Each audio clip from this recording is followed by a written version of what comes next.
গুরুত্বপূর্ণ একটি বিষয়, স্বামীকে স্বামীর নাম ধরে ডাকা যাবে কি না, অথবা স্ত্রীকে স্ত্রীর নাম ধরে ডাকা যাবে কি না।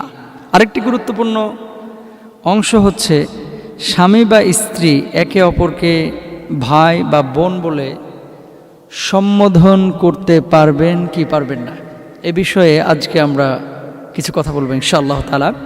প্রথমত, স্বামী এবং স্ত্রীর মধ্যে যে সম্পর্কটা, এই সম্পর্কটা একটা হৃদ্যতাপূর্ণ সম্পর্ক, ভালোবাসা, সৌহার্দ্য, সম্প্রীতি, মধুর একটি সম্পর্ক।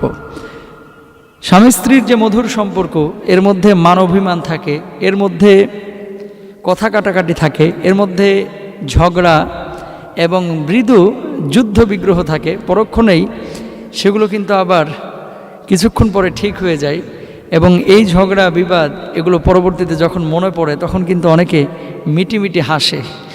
তো আল্লাহ রাব্বুল আলামিন এরকম একটি সৌহার্দ্যপূর্ণ সম্প্রীতি, ভালোবাসা, হৃদ্যতা এটা কিন্তু আমাদের হৃদয়ের মধ্যে তৈরি করে দিয়েছেন।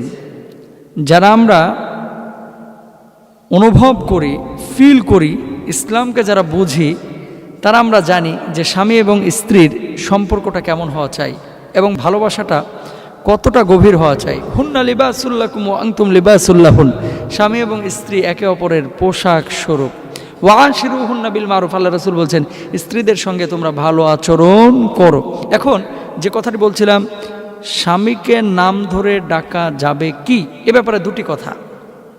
একটি কথা হচ্ছে, আরবের অনেক শায়েখ বলছেন যে যেহেতু রাসূল আকরাম সাল্লাল্লাহু আলাইহি ওয়াসাল্লামের মেয়ে যায়নাব রাদিয়াল্লাহু তাআলা আনহার স্বামী ছিল আব্দুল্লাহ ইবনে মাসউদ রাদিয়াল্লাহু তাআলা আনহু, তো আব্দুল্লাহ ইবনে মাসউদ রাদিয়াল্লাহু তাআলা আনহুর নাম ধরে হযরতে যায়নাব রাদিয়াল্লাহু তাআলা আনহা আল্লাহ রাসূলের সামনে উচ্চারণ করেছিলেন।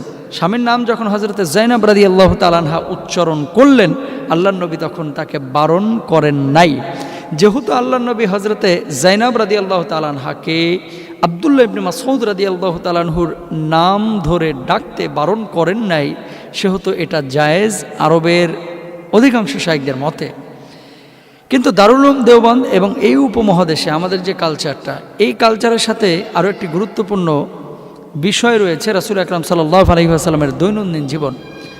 আম্মাজান আয়েশা সিদ্দিকা রাদিয়াল্লাহু তাআলা আনহা, খাদিজাতুল কুবরা রাদিয়াল্লাহু তাআলা আনহা, হযরত মাইমুনা রাদিয়াল্লাহু তাআলা আনহা, এমন পুত পবিত্রা যে সমস্ত স্ত্রীগণ ছিলেন, আল্লাহ রাসূলকে কখনো মুহাম্মাদুর রাসূলুল্লাহ সাল্লাল্লাহু আলাইহি ওয়াসাল্লাম বা মুহাম্মদ বলে সাল্লাল্লাহু আলাইহি ওয়াসাল্লাম বলে তারা সম্বোধন করেন নাই।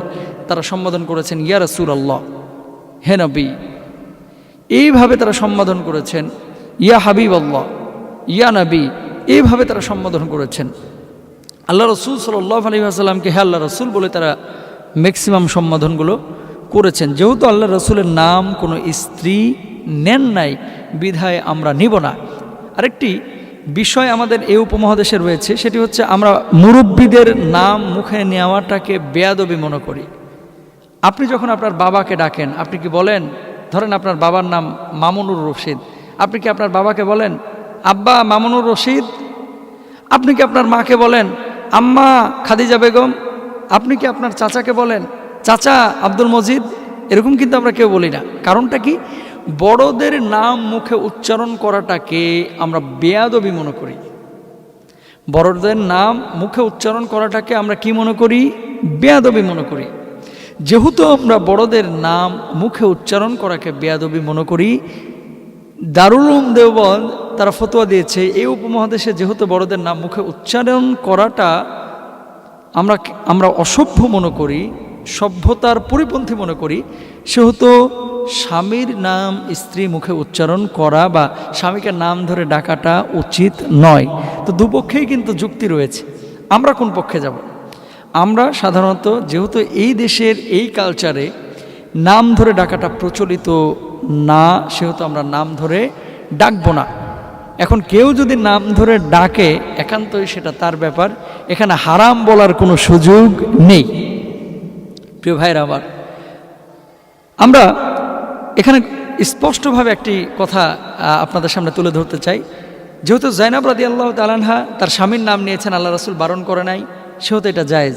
যেহেতু আল্লাহ রাসূলের স্ত্রীগণ আল্লাহ রাসূলকে নাম ধরে ডাকেন নাই, সেহেতু আমরা নাম ধরে ডাকবো না। তাহলে আপনি কি বলে ডাকবেন? কি বলে ডাকবেন? হ্যাঁ, আপনার ছেলের নাম ধরে আপনি সম্বোধন করতে পারেন, আপনি আপনার মেয়ের নাম বলে আপনি সম্বোধন করতে পারেন। আর এখন তো সম্বোধনের অনেক তরিকা বাইর হয়ে গেছে।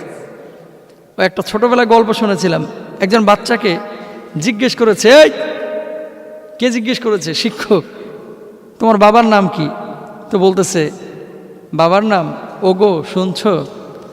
তো বাবার নাম ওগো শুনছো, এটা আবার কেমনে হয়? তো বাচ্চাটাকে জিজ্ঞেস করা হলো যে তোমার বাবার নাম ওগো শুনছো কেমনে হয়?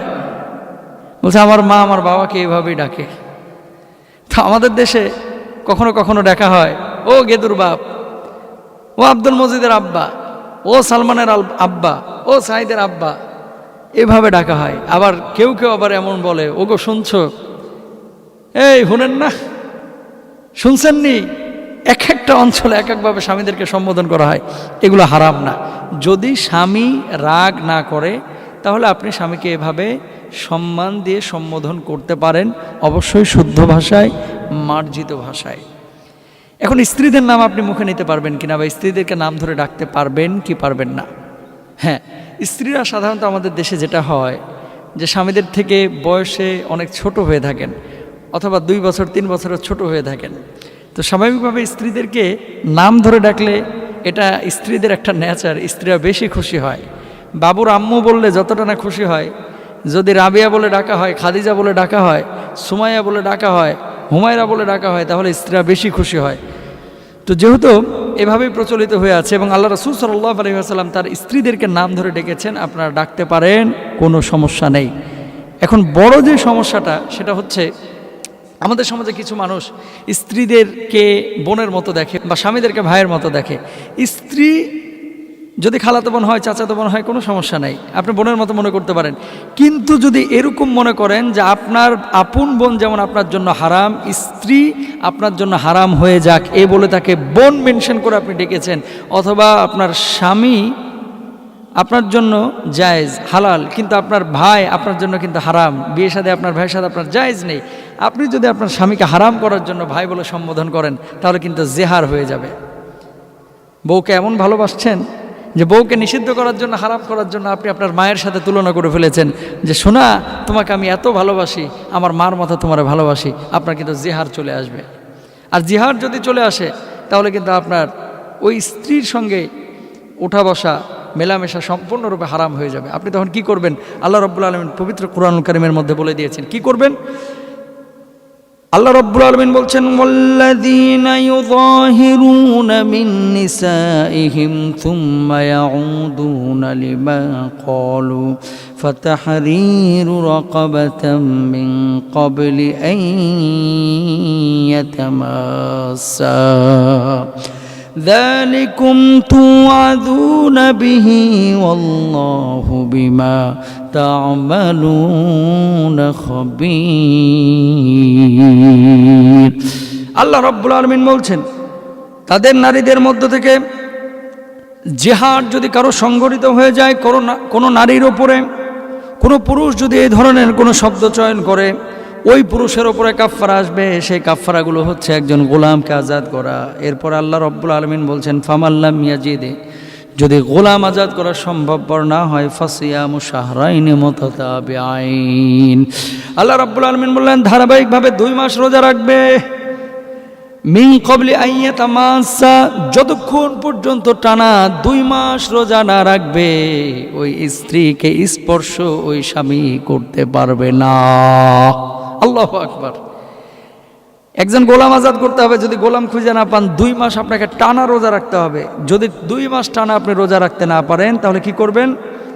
ফামান ইয়াস্তাতি'আ ফাইতআমু 60 আও মিসকিনা, আল্লাহ রাব্বুল আলামিন বলছেন ফাইতআমু 60 মিসকিনা, যদি আপনি সেটাও না পারেন তাহলে আপনি 60টি রোজা রাখবেন। 60টি রোজা রাখবেন। যদি পারেন ধারাবাহিক 2 মাস রোজা রাখবেন। যদি 2 মাস রোজা রাখতে না পারেন তাহলে ফাইতআমু 60 মিসকিনা, 60 জন মিসকিনকে খাওয়াবেন। তাহলে জিহারের যে শাস্তি এটা উঠে যাবে, কাফফারা আদায় হয়ে যাবে, আপনি আপনার স্ত্রীর সঙ্গে আবারও একত্রিত হতে পারবেন।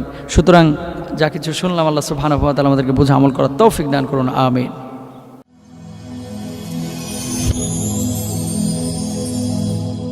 Rose TV 24. Enjoy by listening to the Holy Quran.